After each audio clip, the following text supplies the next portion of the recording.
معزز سامعین گرامی قدر، سیرت النبی کے حوالے سے نبی کریم صلی اللہ علیہ وسلم کے بچپنے کے چند واقعات آپ کی خدمت میں پیش کیے تھے۔ ہم یہاں پہ پہنچے تھے کہ نبی کریم صلی اللہ علیہ وسلم کی والدہ کی وفات ہوئی۔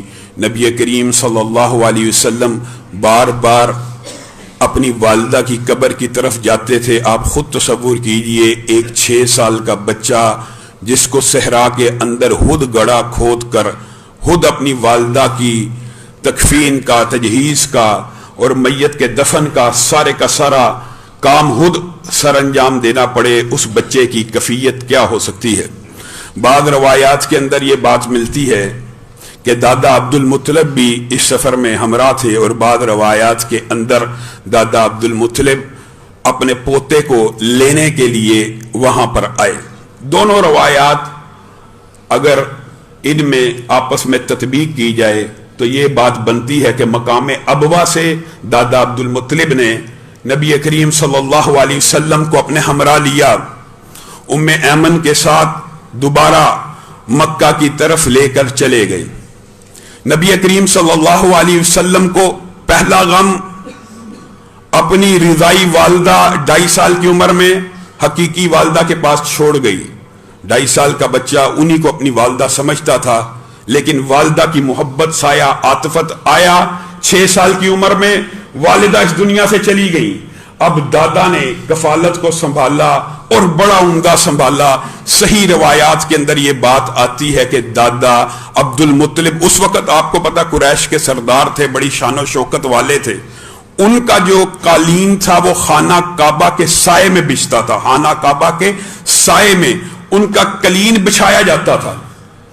عبد المطلب کا کوئی بیٹا اس قالین کے اوپر نہیں تھا بیٹھتا، عزت کی وجہ سے، احترام کی وجہ سے، لیکن نبی کریم صلی اللہ علیہ وسلم کم عمری میں تھے، بچہ ہونے کے باوجود وہ بھاگتے ہوئے آتے، جہاں پہ ان کے دادا نے بیٹھنا ہوتا عین اسی جگہ آ کر بیٹھ جاتے۔ چچا تیزی سے آگے بڑھتے کہ اس کو پکڑ کر اس جگہ سے اٹھا دیا جائے، تو دادا عبد المطلب اپنے بیٹوں کو کہتے، محمد صلی اللہ علیہ وسلم کو میرے قالین پہ بیٹھنے سے مت روکیے، یہ بڑی شان والا ہوگا، یہ بڑی عظمت والا ہوگا۔ میں نے اس کا نام محمد اس لیے رکھا ہے کہ دنیا جہان میں اس کی تعریف ہو، اس کی توصیف ہو، اس کی نعت کو بیان کیا جائے۔ دادا اپنے پوتے سے محبت کر رہے ہیں، اور بعض روایات کے اندر یہ بات آتی ہے کہ عبد المطلب نے اپنے کسی بیٹے سے اتنی محبت نہیں کی جتنا محمد رسول اللہ صلی اللہ علیہ وسلم سے کی، حتیٰ کہ دادا کے بعض اشعار ان کی محبت میں، جو آپ یہ کہہ لیجئے کہ شرابور یا محبت کے اندر غوطہ زن، ان جذبات کا اظہار بھی عربی زبان میں ان کے اشعار میں موجود ہے۔ ہوا کیا، نبی کریم صلی اللہ علیہ وسلم کو دادا چھوٹی عمر میں کہہ رہے ہیں وہ جاؤ ذرا میرے اونٹ لے کے آؤ۔ 6 7 8 سال کا بچہ اونٹوں کے ساتھ کھیلنا شروع ہو گیا، تخیر ہو گئی، کچھ تخیر ہوئی، دادا پریشان ہو گئے، اور کیا الفاظ کہے۔ آج عربی لغت میں اس شعر کو بڑی اہمیت حاصل ہے، کیونکہ شعر کس کا، دادا کا، اور کہا کس کے بارے میں جا رہا ہے، نبی محترم کے بارے میں۔ ربی ردا راکبی محمدا، ربی ردا راکبی محمدا، ردا لی وسنا عندی یدا۔ کیا مطلب، اے اللہ میرے سوار محمد کو واپس لوٹا دے۔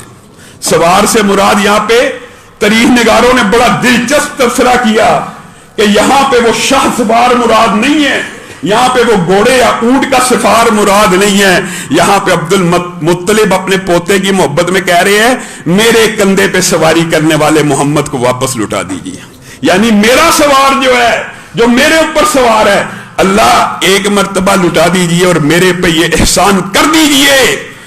اور جب نبی کریم صلی اللہ علیہ وسلم واپس آئے تو کہنے لگے آپ جب گم گئے تھے میرے دل میں وہ محبت، وہ درد بیدار ہوئی جو اگر کسی ماں کا بچہ گم جائے وہ بیدار ہوتی ہے۔ اور ایک اور بات میں آپ کے سامنے کوشش یہ کر رہا ہوں کہ سکہ روایات، صحیح روایات آپ کے سامنے رکھی جائیں،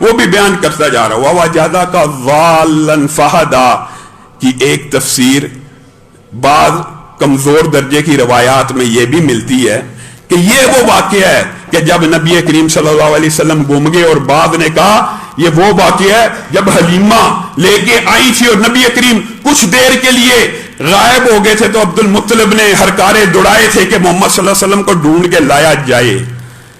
تو جب یہ نبی کریم صلی اللہ علیہ وسلم راستہ گم ہو گئے تو یہ قرآن پاک کی اس آیت کی یہ تفسیر بھی کی جاتی ہے، اللہ رب العزت نے ان کو راستہ ملایا، دادا سے واپس ملا دیا۔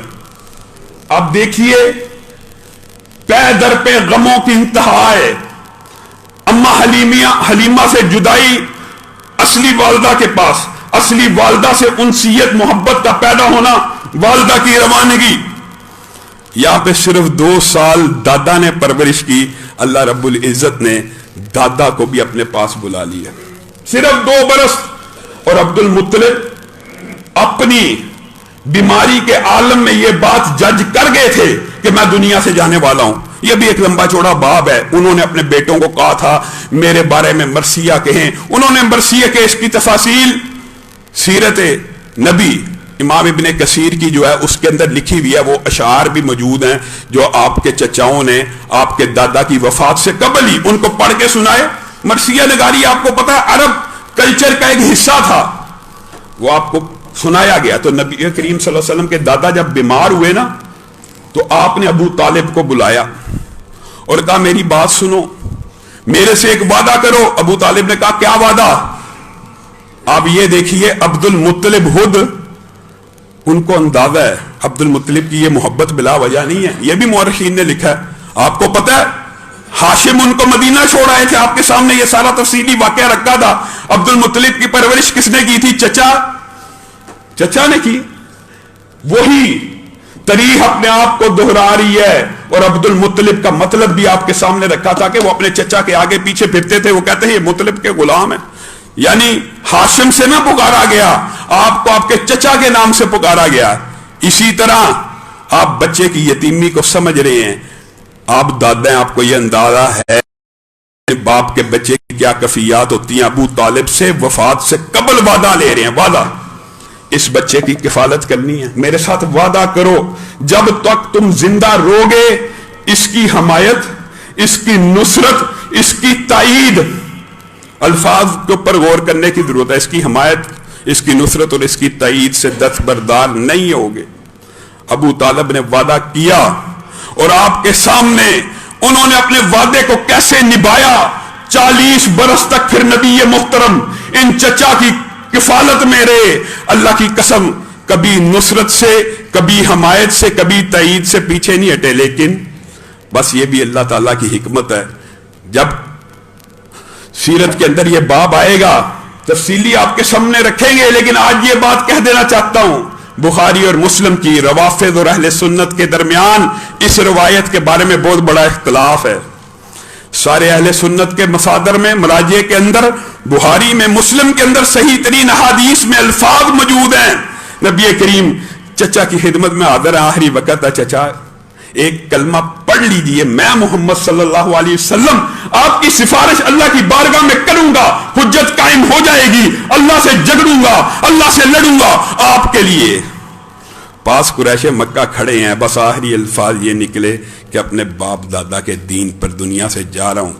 صحابہ نے پوچھا تھا کہ ابو طالب نے آپ کی اتنی حمایت کی، اتنی نصرت کی، آپ کی پرورش کی، گویا آپ کے والد تھے، آپ کے ساتھ اتنا پیار کا رویہ رکھا کہ قیامت کے دن ان کو اس کا فائدہ ملے گا۔ نبی کریم صلی اللہ علیہ وسلم کچھ دیر خاموش ہوئے، شاید وحی کا انتظار ہو، یہ تو میں اپنی طرف سے بات کہہ رہا ہوں، اور پھر بولے تو کیا بولے، لولا انا لکان فی الدرک الاسفل من النار، اگر میں محمد صلی اللہ علیہ وسلم نہ ہوتے تو ابو طالب شرک کی وجہ سے جہنم کے سب سے نچلے گڑھے میں ہوتے۔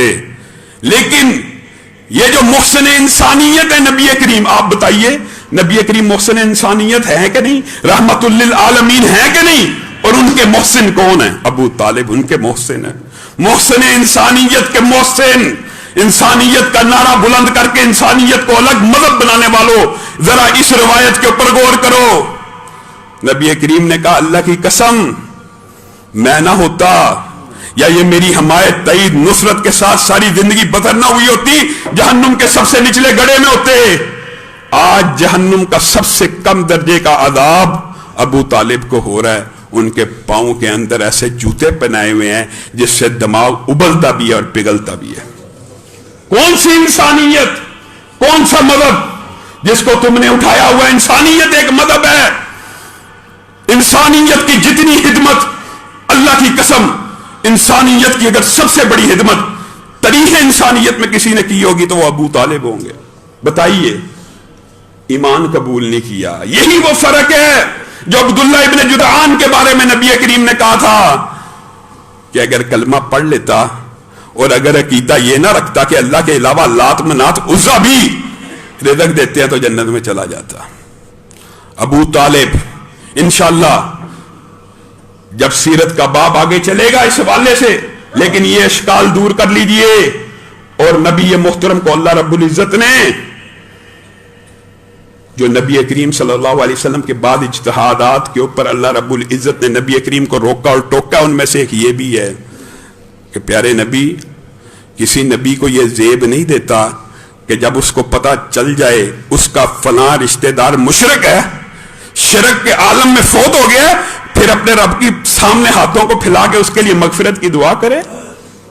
یہ نبی کو زیب نہیں دیتا. میرے بھائیوں, اپنی اصلاح کر لیجئے. یہ جو ہمارے معاشرے کے اندر محبت کے بتائیے, ابو طالب سے زیادہ نبی سے محبت کون کر سکتا ہے؟ حالی محبت فائدہ دے گی؟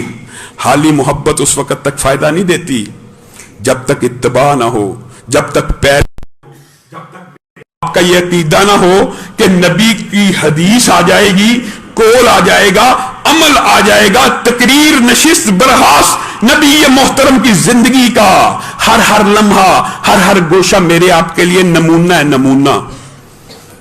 لیکن نبی کی حدیث نمونہ نہیں ہے, نبی کا قول نمونہ نہیں ہے, نبی کی نشست برخاست نمونہ نہیں ہے.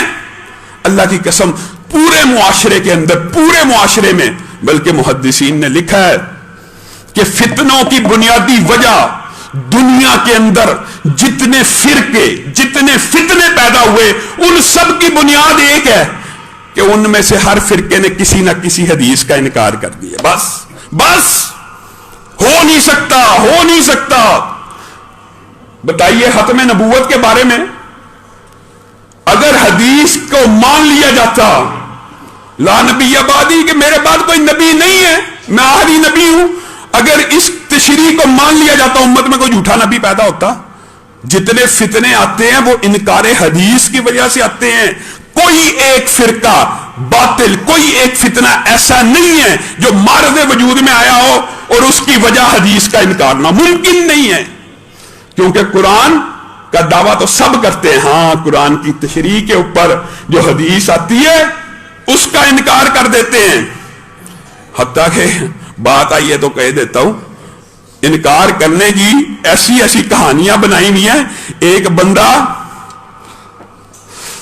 لا نبی بعدی کی حدیث ہے نا, میرے بعد کوئی نبی نہیں, ایک بندے نے اپنے بارے میں مشہور کر دیا میرا نام لا ہے, میرا نام لا ہے. جب اس کا نام مشہور ہو گیا تو اس نے کہا یہ جو روایت ہے اس میں راوی کو وہم لگا ہے, اس میں راوی نے دھوکہ کھایا ہے, اصل حدیث تھی لا نبی بعدی, مبتدا خبر بنا کے لا نبی بعدی نہیں, لا نبی بعدی. اصل حدیث یہ تھی میرے بعد نبی لا ہوگا. آپ اندازہ کیجیے کیسے فتنے امت نے دیکھے ہیں. حدیث کی من چاہی تشریح, جو نبی کریم صلی اللہ علیہ وسلم کی بات آ جائے اس کے اوپر جب بندہ یقین نہ کرے تو انسان دھوکے کا, گمراہی کا شکار لازمی ہوتا ہے. انشاءاللہ کبھی موقع آیا تو خاتم النبیین اور ختم نبوت کے حوالے سے بھی تفصیلی اہل سنت کا موقف آپ کے سامنے رکھیں گے. آج جو آپ کے سامنے بات رکھی ہے وہ یہ ہے, اہل سنت کا, روافض کا اس بارے میں اختلاف موجود ہے. لیکن اگر یہ بات کہی جائے ہم مانتے ہیں. بتائیے, میں آپ کے سامنے یہ بات رکھ رہا ہوں کہ نبی کریم صلی اللہ علیہ وسلم محسن انسانیت ہیں اور نبی کریم کے محسن ابو طالب ہیں. پوری انسانیت کے سب سے بڑے محسن ہیں, کفالت کی بڑی عمدہ کی. حتیٰ کہ روایات میں آتا ہے اپنے بچوں کو کھانا نہیں تھے دیتے کہ محمد صلی اللہ علیہ وسلم آئیں گے میں تب تمہیں تمہارے جو برتن ہیں ان میں سالن ڈال کے دوں گا. اور مورخین نے اس بارے میں بھی لکھا ہے کہ ابو طالب یہ اس لیے کیا کرتے تھے کہ جب نبی کریم صلی اللہ علیہ وسلم اس کھانے میں شریک ہوتے تو ایک پلیٹ کھانا ابو طالب کی ساری اولاد کو پورا آ جاتا. اور جب نبی کریم صلی اللہ علیہ وسلم کی یہ برکات ہیں اور جب نبی کریم شامل نہ ہوتے وہ کئی پلیٹیں سالن پکاتے ان کو پورا نہ آتا. اور بعض روایات کے اندر یہ بھی ہے بچے کم عمر بچے آپس میں پلیٹ میں جب سالن دیا جاتا جھگڑتے تو نبی محترم صلی اللہ علیہ وسلم بچپن میں اتنی شرم اور حیا والے تھے نبی کریم صلی اللہ علیہ وسلم ان کا جھگڑا دیکھ کے اپنا ہاتھ روک لیتے اور کھانا نہ کھاتے. اور یہ روایات ملتی ہیں صحیح سند کے ساتھ. نبی کریم صلی اللہ علیہ وسلم جب سو کے اٹھا کرتے تھے جس طرح عام بچوں کی آنکھوں میں سردیوں میں جن کو اردو میں ہم گدے کہتے ہیں آنکھوں میں آ جاتی ہیں, نبی کریم صلی اللہ علیہ وسلم کے بچپنے میں ساری زندگی آپ کی آنکھوں پہ اس طرح کی کوئی علائش نہیں آئی. آپ اٹھتے تو مورخین نے اور سیرت نگاروں نے لکھا ہے ایسا محسوس ہوتا آپ نے آنکھوں میں سرما پہنا ہوا. آپ اٹھتے ایسا محسوس ہوتا کہ آپ نے بالوں میں تیل لگایا ہوا ہے. ہاں یہ بات ہے ابو طالب وہ مالی طور پہ کچھ کمزور تھے, محبت میں کمزور نہیں تھے, مالی طور پہ کچھ کمزور تھے. اور یہ اللہ رب العزت کی حکمت ہے نبی کریم صلی اللہ علیہ وسلم کو پے در پہ غم اور صدمات اس لیے دیے کہ رہتی دنیا تک قیامت تک کے لیے جو انسان آنے ہیں ان کے لیے ایک رول ماڈل بن جائے رحمت کا, محبت کا, الفت کا, ناز و نام اور لاڈ پیار. اس طرح کا والد اور والدہ کا جو نہ ملا اس کا اثر یہ نکلا کہ نبی کریم صلی اللہ علیہ وسلم نہایت نرم مزاج ہو گئے. نبی کریم صلی اللہ علیہ وسلم درد کا احساس کرنے والے بن گئے. اور یہاں پہ جو نبیوں کی ٹریننگ کی ابتدا ہوتی ہے ما بعث اللہ نبیا الا رعى الغنم. اللہ نے ایک نبی ایسا نہیں بھیجا, ایک نبی بھی جس نے بکریاں نہ چرائی ہوں. یہ ٹریننگ کا اگلا مرحلہ.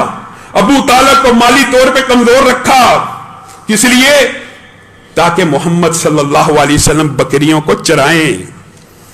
نبی کریم سے پوچھا گیا کہ کیا آپ بھی بکریاں چراتے ہیں؟ نام کنتو ارا, میں بھی بکریاں چرایا کرتا تھا. کن چیزوں کے عوض؟ قراریتا لاہل مکہ, چند روپے کے سکوں کے عوض میں مکہ کے لوگوں کی بکریوں کو چرایا کرتا تھا. نبی کریم نے خود کہا کوئی نبی ایسا نہیں جو بکریوں کو نہ چراتا ہو. وجہ کیا ہے؟ اب اس حوالے سے پوری کتابیں اور رسالے موجود ہیں کہ انبیاء بکریوں کو کیوں چراتے تھے, اس کے اندر کیا حکمت ہے. نبیوں کی جو ٹریننگ ہے اس کے اندر یہ جانوروں کو چرواہے کی حیثیت اور مویشیوں کو پالنے کی وجہ کیا ہے. اس کی بہت سی وجوہات ہیں. یہ بڑا لمبا چوڑا مضمون ہے, صرف مختصر سا خاکہ آپ کے سامنے رکھ کے بات کو آگے بڑھاؤں گا. پہلی بات, جو بکریوں کا چرواہا ہوتا ہے خاص طور پہ بکریوں کا, اس کے اندر پہلی صفت جو پیدا ہوتی ہے وہ کیا ہوتی ہے؟ صبر کی. کیوں؟ اگر چرواہا صابر نہیں ہے, بکری ایک ایسا جانور ہے کہ جو تھوڑی دیر چرتا ہے منہ اٹھا لیتا ہے, بھاگتا دوڑتا ہے, جو چرا ہوتا ہے وہ یوز کر لیا, پھر تھوڑی دیر منہ مارا کھا لیا. اس کے اندر صبر اگر چرواہے میں نہ ہو تو بکریاں بھوکی رہ جائیں سارا دن. اس نے عرب کے صحرا کو ذرا آپ مگر مد نظر رکھیں, گرمی کے عالم میں صبح سے لے کر شام تک بکریوں کو کھانا کھلانا اگر جلد بازی کی یا گھر لوٹنے کی جلدی ہوئی, بکریاں تو بھوکی رہ جائیں گی. پہلی جو صفت پیدا ہوتی ہے صبر کی ہوتی ہے. دوسری صفت, میں نے کہا اس بارے میں بڑی کتابیں اور رسالے موجود ہیں, میں خاکہ رکھ رہا ہوں. صفات بہت سی پیدا ہوتی ہیں لیکن جو بنیادی صفات انسان میں آتی ہیں ان میں سے ایک شجاعت اور دلیری بھی ہے. کیوں؟ بکریوں کے اوپر مختلف جانور حملہ کرتے ہیں, بھیڑیا, شیر, چیتا, سب سے کمزور جانور ہے بکری. اس کے اوپر جب درندے حملہ کرتے ہیں اگر چرواہا دلیر اور شجاع نہ ہو وہ اس جانور کا مقابلہ نہیں کر سکتا. یہ ٹریننگ ہے انبیاء کی. یہ انبیاء کو ٹریننگ دی گئی. اس حدیث کی بڑی اہمیت ہے کہ کوئی نبی ایسا نہیں جس نے بکریاں نہ چرائی ہو. اس میں حکمت کیا ہے؟ یہ حکمتیں ہیں. پھر رحم دلی انسان کے دل میں پیدا ہوتی ہے. کس طرح؟ پھر تواضع پیدا ہوتا ہے. کس طرح؟ رحم دلی اور تواضع کا اور انکساری کا آپس میں بڑا گہرا تعلق ہوتا ہے, بہت گہرا تعلق ہے. آپ بتائیے, ایک جانور ہے, اس نے پیشاب کیا, پخانہ کیا جانور نے, انسان کے کپڑوں کو لگ گیا. اگر انسان منکسر مزاج نہیں ہے, انکساری اور تواضع والا نہیں ہے, بتائیے وہ عرب کے صحرا سے اٹھے اپنے کپڑے دھونے جائے آئے, بکریاں تو سارے درندے کھا جائیں گے. یہ انکساری حلم تواضع کس طرح پیدا ہوتی ہے؟ اچھا اگر یہ غلاظت کچھ کپڑوں پہ لگ بھی گئی ہے تو اس میں کیا حرج ہے؟ یہ انکساری آتی ہے. اور رحم دلی ایسی ہے. اگر اچھا بکری بھی ایک عجیب جانور ہے, اس کو اگر ڈنڈا مار دیا جائے زور سے, اس کی ٹانگ ٹوٹ جاتی ہے. اب اگر صبر ہی نہ ہو, چرواہا بکریوں کو ہانکتا ہانکتا ڈنڈا مار دے, اس کی تو بکری تو ایک کمزور سا بالکل انسان کے اوپر ڈیپینڈنٹ جانور ہے, آزادانہ طور پہ جی نہیں سکتا. اس لیے یہ ساری صفات انبیاء میں پیدا کرنے کے لیے انبیاء کو ایک ٹریننگ دی جاتی ہے کہ آپ نے اپنے معاشرے کے انسانوں کے ساتھ کیسا رویہ رکھنا ہے. اس کی ابتدا چرواہے کے روپ میں کی جاتی ہے. اور معاذ اللہ یہ لفظ کہنا چرواہا یہ انبیاء کی توہین نہیں ہے. بعض لوگوں نے کہا نبیوں کو چرواہا کہنے سے شاید انبیاء کی توہین ہوتی ہے. ہرگز نہیں. اللہ رب العزت نے اس کے ذریعے ان کے مناصب کو بلند کیا ہے. انسانوں کے ساتھ مزاج آشنائی, جو آپ خود بتائیے, جو شخص جانوروں کا مزاج سمجھنا شروع ہو جائے اس کو انسانوں کے مزاج سمجھنے میں کیا دقت آ سکتی ہے؟ جانوروں کی مزاج آشنائی مشکل ہے, انسانوں کی آسان ہے. انسان حیوان ناطق ہے, انسان جذبات کا احساس کر سکتا ہے, لیکن جانور نے تو جذبات بتانے بھی نہیں. چرواہے نے خود سمجھنا ہے میرا فلاں جانور تکلیف میں ہے, میرا فلاں جانور خوش ہے, میرا فلاں جانور بیماری میں ہے. جب انسان کے اندر یہ صلاحیتیں پیدا ہو جاتی ہیں تو پھر انسانوں کے ساتھ معاملہ کرنے میں, معاملہ فہمی میں اس کے اندر اللہ رب العزت بصیرت کا, شعور کو بلند کرتا ہے, ترقی دیتا ہے. اس لیے ہر نبی کو اللہ رب العزت نے اس منصب پہ لگایا اور نبی کریم صلی اللہ علیہ وسلم کو بھی لگایا.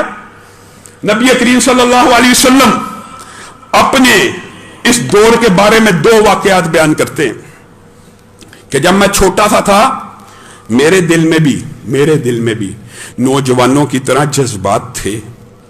میں محمد صلی اللہ علیہ وسلم بھی ابن بشر ہوں, عبداللہ کا بیٹا ہوں, آمنہ کا لخت جگر ہوں. میرے دل میں بھی جیسے قریشی نوجوانوں کے دل میں مختلف امنگیں تھیں, مختلف ولولے تھے, میرے دل میں بھی خیالات پیدا ہوتے تھے. لیکن اللہ رب العزت نے میری ان خیالات کی بھی حفاظت فرمائی. کیسے؟ نبی کریم خود بیان کرتے, کہا میرے ساتھ ایک قریشی نوجوان تھا جو بکریاں چرایا کرتا تھا. میں نے اس کو کہا ہر روز آئے روز تم مختلف محفلوں میں شرکت کرتے ہو, تم شادی بیاہ کی محفلیں اٹینڈ کرتے ہو, آج تم نے میری بکریوں کو چرانا ہے. میں محمد صلی اللہ علیہ وسلم مکہ میں جاؤں گا اور فلاں فلاں کی جو شادی ہو رہی ہے, ادھر جو محفل ہونی ہے, ادھر جو ہلڑ بازی ہونی ہے, میں دیکھنا چاہتا ہوں کہ تم لوگ اس سے کس طرح مزہ حاصل کرتے ہو. یہ نبی کریم صلی اللہ علیہ وسلم اپنے ساتھی کو کہہ رہے ہیں کہ میں اس مجلس کا, اس محفل کا مشاہدہ کرنے جانا چاہتا ہوں. اور نبی کریم نے کہا میں اس محفل اور مجلس کے قریب پہنچا. میں نے پوچھا یہ وہی محفل ہے؟ انہوں نے کہا فلاں فلاں کی شادی ہو رہی ہے. نبی کریم صلی اللہ علیہ وسلم نے کہا جیسے ہی میں نے ان کے گانوں کی طرف اپنے کان کو لگانا چاہا, مجھے اتنی گہری نیند آئی, میں سو گیا. اللہ رب العزت نے لہو و لعب سے, گانوں سے, ایسی گندی محفلوں سے بچپن ہی میں میری حفاظت خود کی. جیسے ہی میں اس کے قریب ہوا مجھے نیند آ گئی اور میری آنکھ تب کھلی جب سورج نکل آیا. اللہ نے سلا دیا اتنا لمبا. نبی کریم نے کہا پھر ایک مرتبہ زندگی میں یہ واقعہ ہوا. کل زندگی میں بعین ہی اسی طرح 2 واقعات ہوئے. نبی کریم نکلے, اس محفل کو اور مجلس کا احوال دیکھیں, کیسے عظیم نبی ہیں, کیسے معصوم پیغمبر ہیں, ان کو پتہ ہی نہیں اس طرح کی محفلوں اور مجلسوں میں ہوتا کیا تھا. وہ دیکھنے جانا چاہتے تھے, مشاہدہ کرنا جانا چاہتے تھے. آج بڑے بڑے اسکالرز, علماء محفلوں میں شریک ہوتے ہیں, کہنے والا بھی اور سب سننے والے, کوئی اس سے مستغنی نہیں. اور ہیلو حجت کیا کیا جاتا, ہم صرف دیکھ رہے ہیں جی معاشرے میں کیا ہو رہا ہے, صرف دیکھنا چاہتے ہیں اور اس کا پھر رد کریں گے, معاذ اللہ.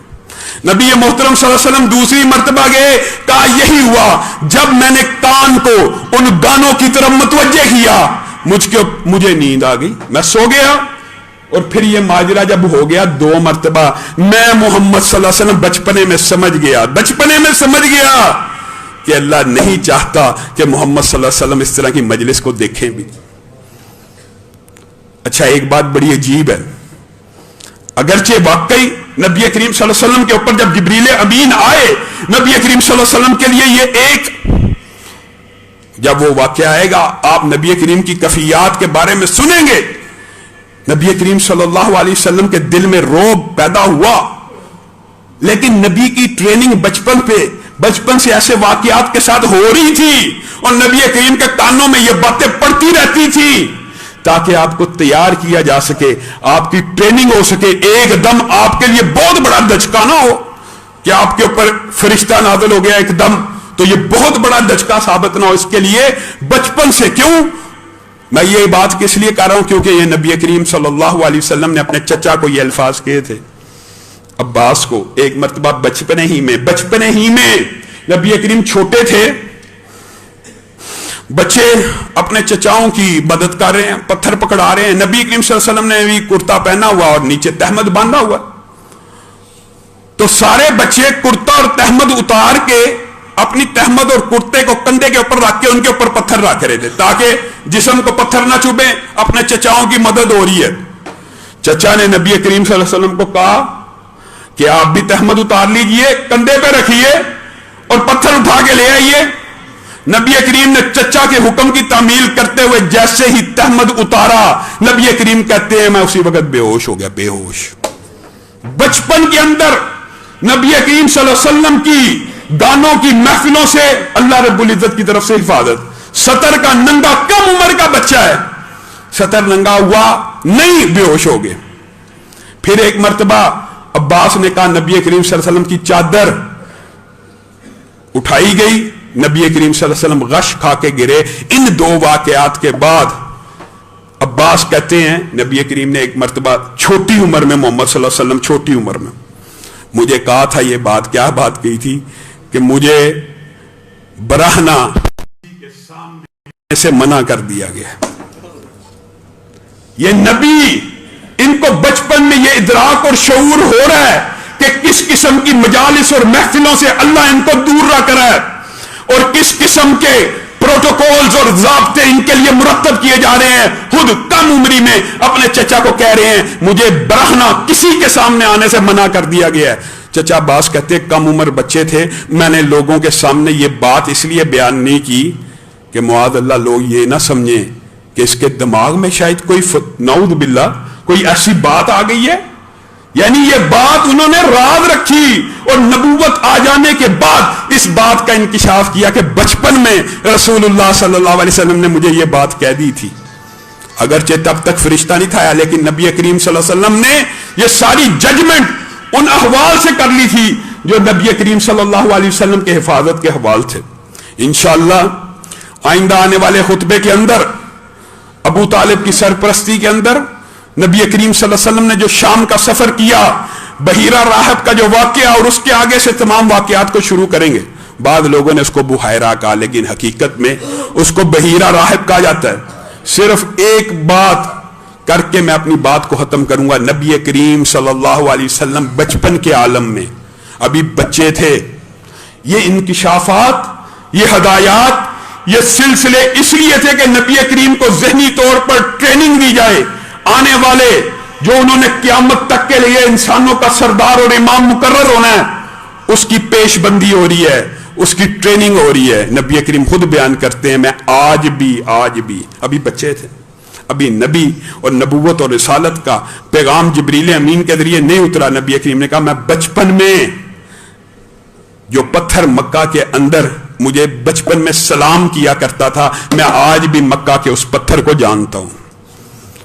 ایک بچے کو مکہ کا پتھر سلام کر رہا ہے، حقیقت بات یہ میں اور آپ جمادات، نباتات، کائنات، زمین و آسمان نبی کی قدر کو پہچان گیا، میں اور آپ اس نبی کی قدر نہیں کر سکے۔ حدیث رسول آ جائے، قول رسول آ جائے، نہیں میرے امام کی بات چلے گی، میرے مفتی اور فقیہ کی بات چلے گی۔ اللہ رب العزت جو کہا گیا، جو سنا گیا، اس کو سمجھنے کی توفیق عنایت فرمائے۔